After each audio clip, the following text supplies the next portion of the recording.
Can you feel the excitement? Albert Vertanian, match day 1, Champions League, kicks off on Tuesday. It's back. It's back. Finally, it's back. It's been a long time coming. I'm really pumped about this, actually. We're going to go through today's games, Tuesday's games, Right. one reason to watch each game. Okay? Let's start now in Group E. Feyenoord taking on Glasgow Celtic. Yeah, I got 2 reasons to watch this one. One for Canadians specifically. Alistair Johnston making his Champions League debut. This is a guy who moved back in December to Celtic, and he's been a staple in this lineup. You know, he's played every game for them this season, at least in the Premiership. Looks like they're probably going to win another Scottish League. I mean, it's early days, but they don't seem to lose, and he's a key part of that. And he's going to be playing in the Champions League at Celtic Park against Feyenoord. And for those that don't know, these two teams actually met back in 1970, European Cup final, way back when. So the both atmospheres is going to be fantastic. You think about Celtic Park in the Champions League. I always go back to when they played Barcelona and won that game, that famous night at Celtic Park. The atmosphere is fantastic. And going back to Feyenoord, De Kuip, the same thing. These are 2 incredible fan bases and 2 incredible supporters clubs who really put on a show for their team. So 2 things to look out for sure. And Scottish football right now, we think's looking great because internationally they're doing so well. Right. But the fact is, domestically, there are still massive issues there. But all eyes are on Celtic to fly the flag this year in the Champions League for sure. So I like that. My pick is Lazio Atletico in the same group. All eyes on Atletico Madrid. They started the season really well, like back to their best under Diego Simeone, playing Simeone type of football. Now, they did lose on the weekend 3-0 to Valencia, but they were resting players. They tried Witsel and Savic at centre-back. It didn't work. Too old. They need more youth there. But you know how it is. Weekend before Champions League, you see so many experiments and players rested. Thomas Lemar did his Achilles in that game as well, which is a huge loss for them in the midfield. So I want to see what Atletico are in the Champions League. Are they actually back like we thought they were for much of this season so far? I hope so. As much as they are the purveyors of the dark arts. They play some vile, horrendous football. It's successful football. It's nasty. You need that villain, I think. And this team often is that villain. So I want to see how they do. And I think against a Lazio team that defensively have been really poor so far this campaign under Mauricio Sarri, I think Atletico will win this one and might do it quite comfortably. Next up, we're going to Group F, Birdie. After you. What's the games? Well, the game is we have AC Milan against Newcastle, which is one of the games to watch. That is probably actually. the game to watch. It's an early kickoff as well. Yeah, I think for me the one to watch, well, the storyline to watch anyways, is AC Milan. How can they bounce back after getting smashed 5-1 in the Milan derby? Like, Pioli had to come out and apologize for that performance at the point where in that game he was taking off some key players early on and he got criticized for it. But I guess, you know, the way that game was going, he knew they weren't going to win.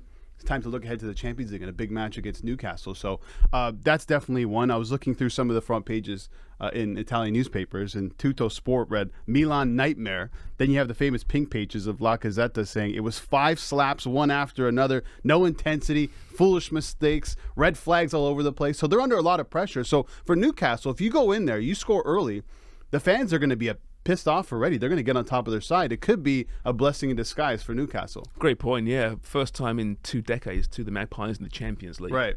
Will they be there for a while? I don't know, man. It's time the Premier League. They haven't been great so far this campaign. But, yeah, that's maybe if not the game to watch, one of the games to watch, I think, in the Champions League on this Tuesday for sure. Should be a fascinating one. Listen, it's a great group. We know that, right? PSG Dortmund is the other match in this one. And this time last year, it's a Neymar, Messi PSG. They've revamped. They brought so many new players in. So many players have left, including very quietly Verratti to Saudi Arabia just last week, actually, right? But then that's not the big story. Potentially 8 new starters in this PSG team. They're still spending tons of money right now, but not with the really big names that has failed in the past. So this is another huge year for Luis Enrique and PSG. Will it be the year that this investment finally pays off? We're going to find out against a really good, obviously, Dortmund team, you know, one of the top teams in European football. I do want to see Mbappe. That's still the guy to watch in this game. Yeah. 2 goals in a loss on the weekend, by the way, for PSG, who haven't been great so far in Ligue 1 this campaign. But he's still, I think, probably the best player in world football right now. So anytime you get a chance to watch the best player in world football, especially against a team like Borussia Dortmund, that is the storyline to focus on. What is Mbappe and what is PSG? It all kicks off today for them. All right, next up, Bertie, we are heading to Group G, another early kickoff. Young Boys against Leipzig from the Wankdorf. From the Wankdorf, your favorite stadium. Yes. It really is. I like you for saying that.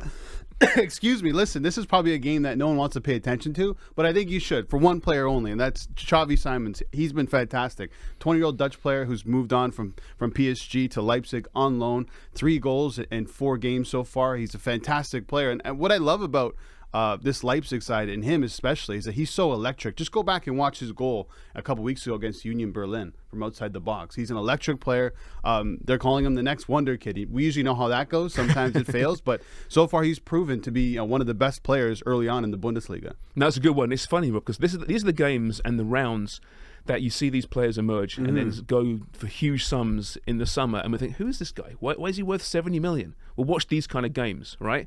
Also, bear in mind, this is the last time we see the Champions League group phase as it is. I know. Right, it all changes next year in this Swiss system. Basically, one table. You play 8 games within that table. It's really bloody confusing. But the group phase hasn't been great in recent years. They're trying to find a way to make it more exciting. I think they're overthinking it personally, but just enjoy this group phase, because for me it's pretty simple, right? 8 groups, 4 teams, top 2 go through, right? Yeah. Even some idiot like myself understand how that works. So I'm going to pick also in that group, Red Star Belgrade against Man City, the defending champions, the treble winners. The question entering this season, I think we discussed it in Room 442, Bertie, was can Man City retain that hunger and that passion that we saw last year in the treble winning campaign? And so far, 5 games in the Premier League, 5 wins, 5 wins, 15 points, top of the table, been absolutely brilliant so far. Can they maintain it in the Champions League? Pep was saying pre-match how it was harder to win last year. This is easier this year. Not to say it's easy. Let's not put words in his mouth. But the fact of the matter is the pressure on Man City is just what PSG is feeling this year, I think. So this year they're loose, they're champions, they've proven it, nothing to prove. I fear for the rest of Europe right now with Man City in this one. And against Red Star Belgrade, who do concede a lot of goals, this should be an easy 3 points. And they made 2 key re-signings in Bernardo Silva and Kyle Walker.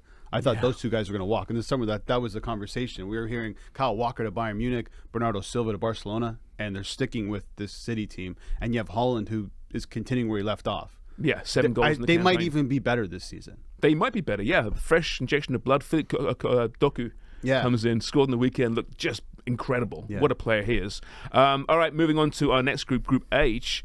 Barcelona Royal Antwerp. Yes. The big story here, we know, is Serra Pereira. So, okay, yes. I didn't know where you were going with that. I'm like, you're talking about Toby Alderweireld? I don't know where you're going with this. Now, Serra Pereira, she's there. 442, is there. We're extremely jealous. I know. I hope we'll see some maniacal, crazy fan doing stupid things in the stands, and it will be Serra Pereira. It'll be her, So that's why I'm watching this game, to see where is Serra.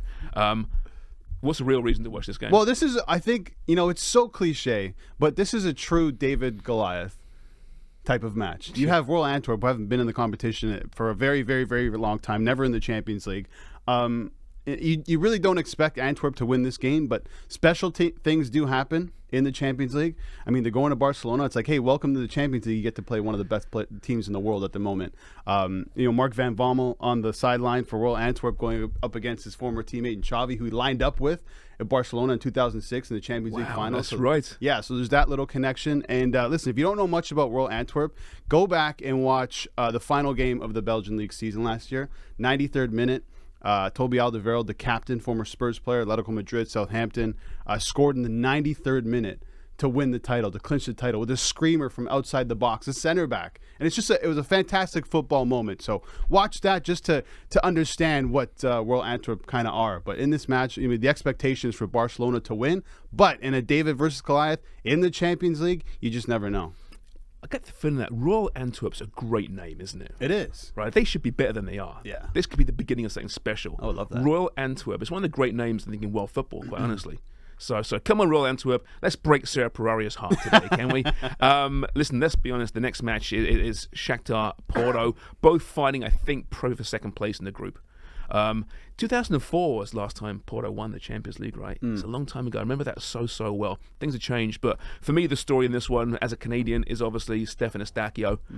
He's become integral for that team. He hasn't started the last couple of games. He was resting the weekend, came off the bench, but we know what he can do. He can pull the strings, control midfield. I just love watching Eustáquio play. He's my kind of player, and he's Canadian playing in the Champions League. We've got two of them. This time around, right? Johnson, as mentioned earlier, and now Stefan Eustáquio. Don't forget about Alphonso Davies. Oh yeah, that guy. He's There's in three it. of us. Yeah. Three. That's not bad. Unbelievable. Yeah. So I know there isn't too much intrigue in this match.